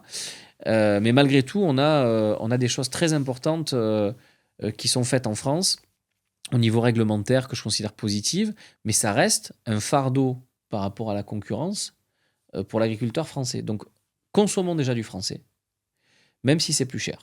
Là, vous faites un vrai acte qui pèse. Du certifié, parce que souvent, ce sont des filières qui sont mieux rémunérantes pour l'agriculteur et mieux disantes au niveau environnement, et souvent avec des efforts à faire sur l'usage des engrais, des pesticides et du respect du milieu. Et après, essayer de voir s'il y a une composante autour des sols ou des paysages. C'est souvent derrière le paquet ou sur le site internet. Vous pouvez aller retrouver ça. La qualité des sols est de plus en plus mise en avant avec la réglementation européenne, ça y est, qui vient de donner une directive et un cadre clair. Mais c'est aussi sur... nous, on travaille pour beaucoup de grands groupes qui s'en préoccupent. Voilà, là, on était à Biomime Expo cette semaine. Il y avait L'Oréal, il y avait le groupe Pernod Ricard. Ce sont des entreprises qui essaient de faire leur possible pour, dans le cadre de leurs achats responsables, de travailler sur ces thématiques-là. Nous, on travaille pour beaucoup de ces groupes-là et ils nous demandent comment on fait pour respecter les sols, comment on fait pour avoir un moindre impact environnemental, comment on fait pour créer des filières vraiment durables, régénératrices, où il y a moins d'érosion, où il y a plus de matière organique, où il y a plus de vie. Et à ce jour, ça fait maintenant 6 ans qu'on travaille pour des grands groupes ou 7 ans, sur des gros projets. On ne nous a jamais imposé de changer notre stratégie ou nos propositions pour des raisons économiques. On nous a toujours dit, bon d'accord, là ça a l'air difficile, mais on va y aller. Donc ça veut quand même dire que l'ensemble du secteur privé aujourd'hui est consciente que pour avoir une activité économique demain, il faut respecter l'environnement aujourd'hui. Et il faut respecter notamment les sols, la structure de nos paysages, diminuer l'utilisation de biocides polluants à l'intérieur de nos systèmes de production. Et c'est une dynamique positive. Et quand je dis qu'on ne nous a jamais empêché, on n'a jamais intercédé dans les stratégies qu'on proposait, c'est réel. On fait confiance aux experts, on nous donne carte blanche, et quand c'est difficile, on se pose la question de comment quand même le mettre en place. Voilà. Donc c'est quand même très positif de voir que il n'y a pas que, je sais pas, le tissu associatif ou des groupements de producteurs qui travaillent sur ces sujets ou de quelques chercheurs, mais on a aujourd'hui des projets massifs, sincères, concrets, qui apportent du résultat, qui sont portés par le monde privé, et notamment grâce à quoi? Une réglementation qui impose la RSE, responsabilité sociale et environnementale des entreprises, depuis 15 ans, et ça s'est accéléré. Et en fait, aujourd'hui, toutes les grandes entreprises ont des ingénieurs ou des scientifiques dans leur département RSE qui travaillent sur ces sujets. Et donc, en fait, ça devient aussi important que les finances, la RH ou autre chose. Ouais. Et toi, du coup, avec Biosphère, vous accompagnez en fait à chaque étape de cette évolution, quoi, c'est ça? Bah, en fait, moi, je me suis souvent posé la question, en tant que citoyen, comment faire pour avoir le maximum d'impact? Et je me suis rendu compte en travaillant au début de ma carrière beaucoup, donc j'ai travaillé dans les réseaux bio, hein, c'est des associations de producteurs qui embauchent des agronomes et ces agronomes après rendent du service sur le terrain, du conseil agricole, de la formation, des expérimentations. Après, j'ai travaillé en école d'ingénieur et puis j'ai monté après Biosphère et également le centre de développement de l'agroécologie. Et je me suis aperçu en fait que c'était le monde économique qui allait permettre la vraie bascule et qui travaillait sur les plus grosses surfaces. Monde économique type collectif comme des coopératives ou monde économique entreprise privée. Et donc, je me suis dit qu'il fallait créer une entreprise capable d'accompagner les entreprises privées à ne pas faire du greenwashing dans le cadre de leurs projets de développement durable agricole. Et donc, on a créé une infrastructure qui permet de la stratégie jusqu'au terrain d'accompagner ces groupes. C'est au service des agriculteurs et des filières, hein. Nous, on travaille pour l'agriculteur, mais c'est financé par ces groupes dans le cadre de l'émergence de filières durables qui peuvent donner lieu à des certifications privées, comme on en a parlé. Il y a plein de dynamiques comme ça. Par exemple, la charte LU Harmonie ou des choses comme ça qu'on va retrouver qui essayent d'aller dans ce sens-là. Des dynamiques positives. Nous, aujourd'hui, enfin, si je dois citer, on travaille pour des groupes comme Materne, Andros, Danone, Nestlé, qui tous essayent de travailler là-dessus et qui ont des objectifs très ambitieux. Par exemple, de faire passer en agriculture régénératrice 100% de leur sourcing agricole à horizon 2035 ou 2040. Ouais. Ou même 2030 pour certains. Donc c'est un peu ambitieux. Mais donc en fait, aujourd'hui, la question de l'agriculture dont on a un peu discuté aujourd'hui, ce n'est pas une question mineure. Ouais. À horizon entre 2030 et 2040, 100% de ces grandes entreprises qui sont quand même des clients majeurs pour les fournisseurs agricoles veulent de l'agriculture dite régénératrice ou de l'agroécologie. Donc c'est un sujet déjà stratégique pour les exploitations, il faut aller vers ça. Et donc nous, on accompagne aussi le paysan là-dedans, c'est-à-dire que l'agriculteur a besoin d'acquérir des nouvelles compétences, c'est pour ça qu'on fait de la formation. Il a besoin de s'assurer que les nouveaux schémas de culture fonctionnent, c'est pour ça qu'on fait de l'expérimentation et du learning, de l'apprentissage par l'expérience et de l'apprentissage par les pairs. On va regrouper des agriculteurs, on va apprendre ensemble, inventer ensemble cette nouvelle agriculture. Parce que des fois, on n'a pas toutes les clés techniques. Donc, il faut la fabriquer ensemble. C'est de l'innovation pure, du terrain par le terrain. Rappelons-nous que c'est l'itération par l'action qui a permis de construire les avions. C'est l'itération par l'action qui permet de faire décoller une fusée. Hein. C'est l'algorithme d'une fusée. Pourquoi elle explose? Il faut faire 10, 15 ou 20 lancers avant de réussir à la mettre en orbite. Le satellite, c'est parce qu'en fait, la fusée explose au milieu parce qu'on a la théorie, les calculs, et puis quand la fusée décolle, les calculs, ils sont pas tout à fait justes, elle explose, pourquoi elle a explosé? Hop, on change les paramètres, et au fur et à mesure de l'alignement des paramètres, on fait décoller la fusée. Ouais. L'agriculture, c'est pareil. Il y a la théorie, on fait tous les calculs, ça marche souvent dans 70% des cas, mais au final, il faut aussi aligner, il faut expérimenter.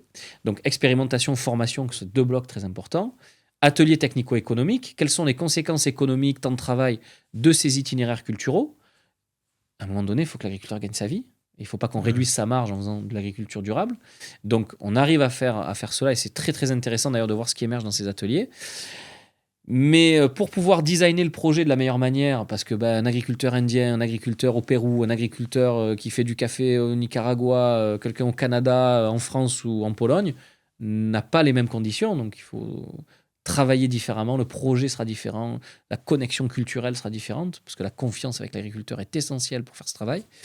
Et donc, c'est là où on a aussi le volet stratégique. On travaille des stratégies de mise en place de projets qui doivent aller vers le succès, qui doivent être fluides et qui doivent plaire aux agriculteurs en amont des projets. Et donc, il faut aussi un département un peu de consulting stratégique pour établir la bonne stratégie. Et en bout de course, une fois qu'on a fait tout ça, il faut qu'on mesure dans quelle mesure cette agriculture est plus performante au niveau environnement et économique. Ouais. Et donc, il y a évidemment tout un tas de mesures qu'on fait au champ pour prouver qu'on a bien eu un effet améliorant sur les sols, un effet améliorant sur la biodiversité, un effet améliorant sur la qualité de l'eau. Ouais. Et ça, c'est l'art de construire des indicateurs qu'on peut dupliquer, passer à l'échelle. Et donc, nous, on a une mesure de résilience des systèmes de production agricole qu'on déploie aujourd'hui, qu'on a même numérisé et qui permet de prouver qu'on va dans le bon sens. Donc, tout ça est assez complexe. C'est un peu de ce qu'on appelle de la deep science des fois, mais on a besoin de rentrer dans cette complexité. Le vivant est complexe et on ne doit plus simplifier à outrance le vivant. Et pour respecter le vivant, il faut le comprendre, il faut l'écouter et il faut avoir la vigueur et l'énergie de rentrer dans cette complexité. Et c'est pour ça aussi que pour le citoyen, j'aimerais qu'on ait beaucoup plus de cours de biologie, de cours de physiologie très tôt. Ouais. Parce que sinon, comment le citoyen peut comprendre la complexité du vivant s'il n'y est pas confronté? Ouais, et ça, moi, alors, pour le coup, ma fille, donc la plus petite, là, qui est encore à l'école primaire, ils ont un potager qui travaille, elle super. apprend tout. Enfin, elle a vraiment le truc de la culture du jardinage et de la plante, tu vois, de voir comment ça pousse. Donc, c'est cool, là, cette mise en pratique. Et si je peux te poser une dernière question, je fais en même temps une pause, savoir si niveau timing, parce qu'on a largement dépassé ce qu'on s'était dit, c'est bon pour toi. Par rapport donc à tout cet accompagnement, et tu me parles de différentes régions dans lesquelles tu interviens, moi je suis curieux de savoir, c'est qu'est-ce qui les anime en fait, les personnes qui vont vers ce changement? Est-ce que c'est justement de se libérer du temps, de l'argent, ou c'est vraiment de mettre du sens dans ce qu'ils font? C'est toujours pareil, je pense qu'il y a une pluralité de personnes et de psychologie. Les agriculteurs, ce que je constate depuis 15 ans que je travaille sur le sujet, c'est qu'il y en a 10 à 15% qui vont avoir une forme de sensibilité au vivant et de conscience et d'envie qui va les pousser à changer par conviction personnelle et par valeur personnelle. D'ailleurs, ce sont souvent les pionniers de cette agriculture. Et je souligne le fait que beaucoup de connaissances sont amenées grâce aux agriculteurs sur le terrain, plus que par la recherche à certains égards. Et que souvent la recherche est là pour synthétiser et constater et structurer, plus que pour inventer. Ça reprend un peu ce que tu expliquais juste avant sur la fusée, on l'envoie en l'air, elle explose. Lui, en quelque sorte, il a déjà envoyé plein de fusées, il sait déjà à quel moment ça va exploser, quoi. Et même moi, à titre personnel, l'ensemble de la connaissance et des savoir-faire que j'ai ont été apportés par cette synergie et ce contact avec des agriculteurs pionniers formidables qui ont construit cette agriculture. Et ensuite, c'est la collaboration qui permet d'aller encore plus loin. Après, la masse des agriculteurs s'en fiche. Alors, s'en fiche. Ils vont pas s'en ficher à tous les niveaux. Il n'y a aucun agriculteur qui aime mettre des pesticides. Ça n'existe pas. Enfin, ou très peu. S'ils pouvaient s'en passer, ils le feraient. Et quand on apporte de la connaissance et des moyens, ils sont très heureux de pouvoir s'en passer. Ils sont très heureux de pouvoir réactiver la santé de leur sol à partir du moment où ils ont compris. Mais par exemple, des fois, ils ne le voient pas.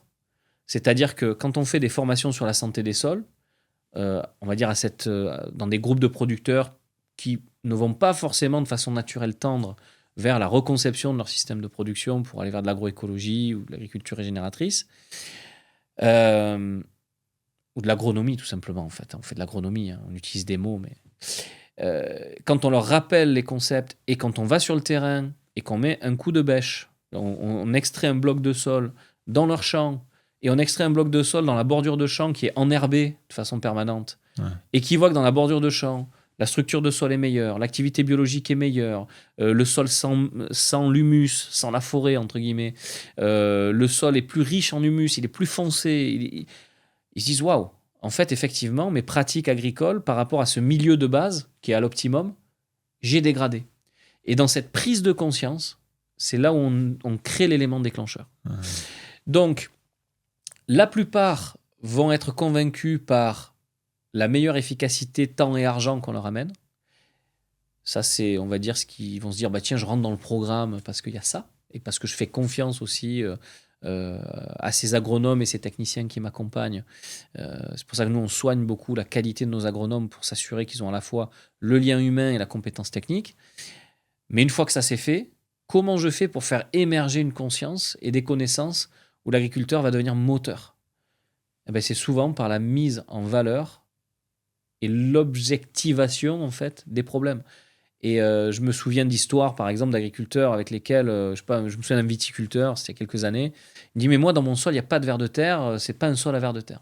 Ce qui n'existe pas. Je veux dire, quand quelqu'un me dit ça, c'est juste qu'il a peut-être détruit sa population de vers de terre et il n'en a pas vu depuis 20 ans, mais un sol sans vers de terre n'existe pas, sauf extrêmes milieux qui sont très caractéristiques, très spécifiques, par exemple très silicieux, etc. Mais hors de ces cas extrêmes, il y a toujours du lombric dans les sols.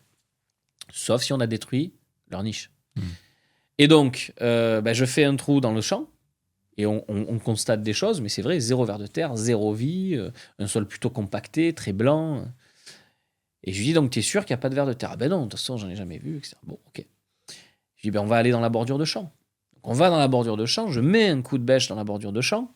D'ailleurs, j'invite ceux et celles qui me suivent ou qui me découvrent à aller regarder les vidéos qu'il y a sur YouTube en tapant test bêche ou profil de sol avec mon nom, prénom. Vous avez des vidéos où on le montre. Et je fais ce trou dans la bordure. Et là, il y a 10, 15 vers de terre par coup de bêche. Ah ouais. Mais on est à, je sais pas, 7-8 mètres des autres prises d'échantillons dans le champ. Incroyable. Et là, il est sidéré. Il se dit, waouh, mais en fait, c'est pas vrai que mon champ n'accueille pas de vers de terre parce que c'est pas un champ à vers de terre. C'est parce qu'en fait, il y a je dois faire des choses qui sont contradictoires. Qu'est-ce qui était contradicteur dans cette parcelle en viticulture?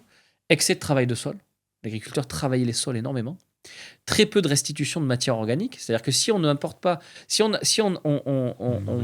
passe son temps à détruire la couverture végétale, à ne pas apporter de compost ou de matière organique extérieure, et qu'on a juste la restitution des feuilles et des bois de la vigne, surtout qu'en plus, il y avait une partie des bois qui était retirée de la vigne, on a dit qu'il fallait 15 tonnes de matière sèche, 15 tonnes de résidus végétaux secs à l'hectare. Ben là, en fait, on a quoi? 2 tonnes de feuilles, 2 tonnes de bois, on est à 4 tonnes. 4 tonnes versus 15 tonnes. C'est comme si moi, j'ai besoin de 2000 kilocalories par jour et que j'en mange 800. Bon, si je veux maigrir, ça peut peut-être être utile.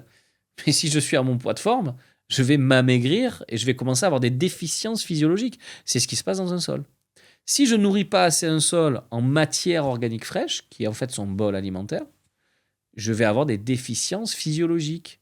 Et je vais avoir des animaux du sol qui vont disparaître, les lombrics, etc., la microbiologie qui va s'effondrer, etc., etc. Le producteur a complètement changé de braquet. Mais pourquoi? Parce qu'il a vu cet écart entre ce qu'il y avait dans son champ et ce qu'il y avait dans la bordure de champ. Et il se dit, mon Dieu, la bordure de champ toute seule, je fais rien, il y a juste de l'herbe que je tonds une fois par an. Et voilà la qualité de sol que j'ai.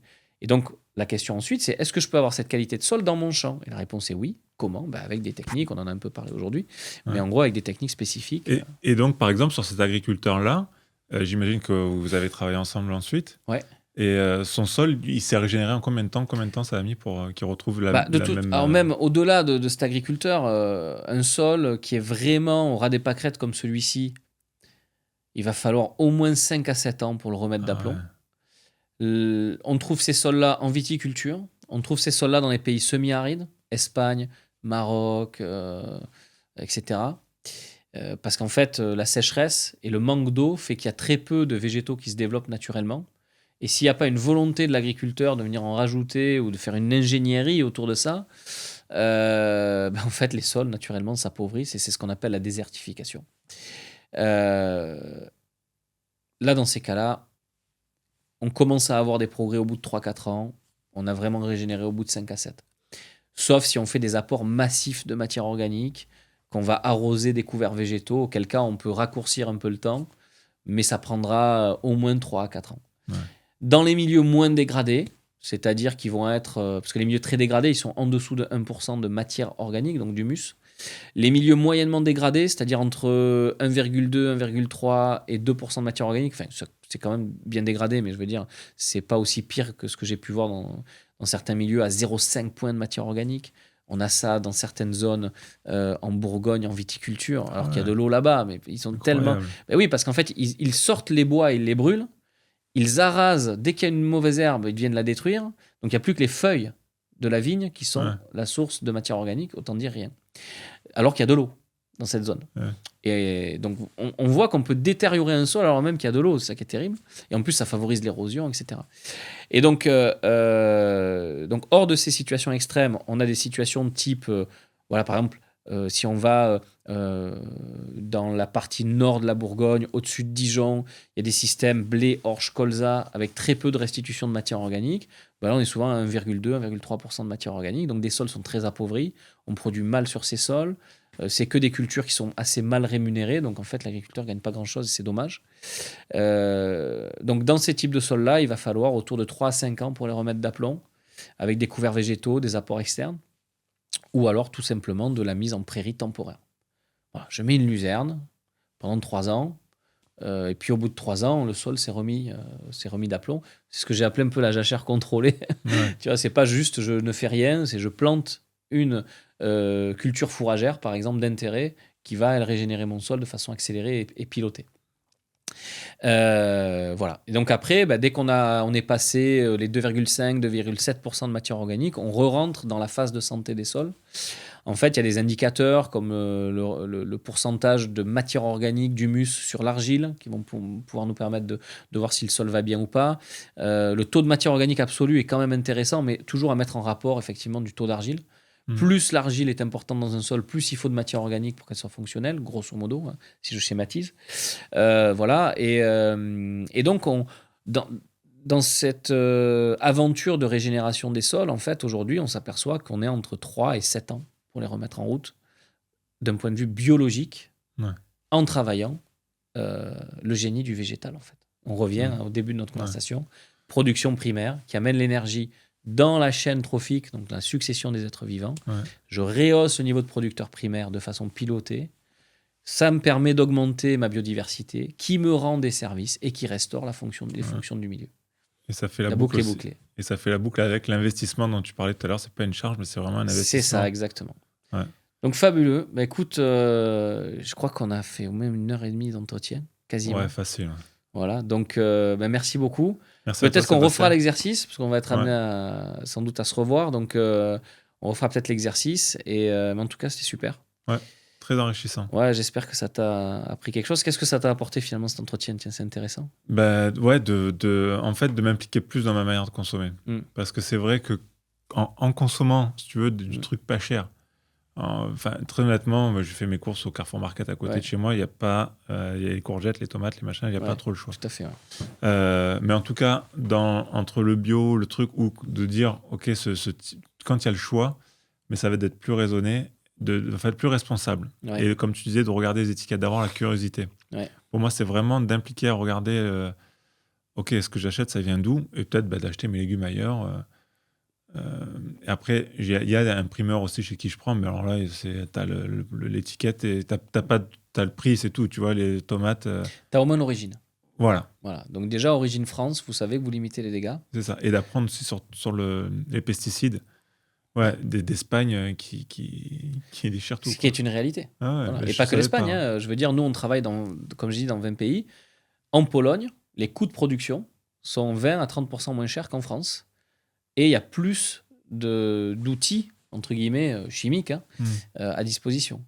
Donc effectivement, il y a de la distorsion de concurrence. Donc si vous voulez une agriculture française qui soit dynamique, consommez français. Et surtout, je finirai un peu là-dessus, c'est qu'il faut respecter le monde rural et le monde paysan. Parfois, il fait des choix qui, d'un point de vue scientifique et technique, sont peut-être délétères. Mais c'est souvent par manque de connaissances. Et dès qu'on retravaille avec les agriculteurs en amenant des choses de façon respectueuse, de façon neutre et scientifique, souvent on construit avec le monde paysan de façon très forte, rapide. Et je pense que c'est important de se rappeler que ce qui façonne nos paysages, ce sont les paysans. Ce qui nous permet de nous alimenter 3 fois par jour sont les paysans. Et on a besoin de se reconnecter à ce monde-là, de le respecter, de le comprendre, pour pouvoir, si on doit lui demander des choses, on doit entrer en relation, en communication. Ouais. Ne pas être que péremptoire. On consomme tous des produits aujourd'hui qui créent des choses, on va dire, souvent négatives vis-à-vis de l'environnement, que ça soit je veux dire, aujourd'hui, entre les ordinateurs, les voitures, les gommes de nos pneus, la cosmétique, même nos dentifrices, etc. Il Les y a de la chimie vêtements, dedans et il y a de la technologie dedans qui est à la fois positive et négative. Positive dans les usages, le confort, etc. Mais souvent qui a une facture environnementale. On essaye de résoudre ces questions-là, parce qu'aujourd'hui, le consommateur moyen ne veut pas perdre en confort, etc., ce qui est aussi normal. L'agriculture fait pareil. Il y a eu des énormes efforts qui ont été faits ces dernières années. Et je pense que c'est important de le noter. Et c'est important de le respecter. C'est comme si on avait... voilà, on a... c'est des progrès qui viennent s'incrémenter. Et je pense qu'il faut noter... s'il y a des choses encore qui sont pas bien, peut-être faut-il le dire. Mais il y a énormément de bonnes choses qui se sont passées ces 20 dernières années. Énormément de progrès. Et on avance chaque jour. Donc, je pense que c'est important. Et en tant que consommateur français, je pense que consommer français, c'est déjà le minimum. ouais. Et après, aller, comme tu dis, vers des sigles un peu de qualité, c'est pas Mm. inintéressant non plus. Et après, évidemment, il y a l'agriculture biologique ou autre qui sont des démarches qui sont connues et reconnues depuis longtemps. Ouais. Super. Bon, bah écoute, merci beaucoup. Merci à toi, Et Sébastien. puis à bientôt. À bientôt. Voilà, donc si vous avez aimé cet épisode, et je l'espère, parce que le dialogue entre un agronome et un citoyen, je pense que c'est important. J'espère aussi que vous retiendrez, en fait, pour avoir du respect, il faut en donner. Donc, je pense que pour retrouver la chaîne de confiance, des fois, qui semble être rompue entre le consommateur et l'agriculteur, ben, en fait, il faut comprendre les contraintes et le vécu des agriculteurs dans le cadre de la production alimentaire et comprendre aussi les nuances qu'il y a dans l'utilisation de certains leviers de production. Je pense qu'on a eu le temps de vraiment approfondir ça. En tout cas, moi, j'ai trouvé ça intéressant. Pensez à vous abonner. C'est la seule rétribution de cette chaîne qui est financée de façon autonome pour pouvoir vous donner du contenu et pour pouvoir informer de cette manière-là. Et on se retrouve prochainement pour un prochain épisode. Merci.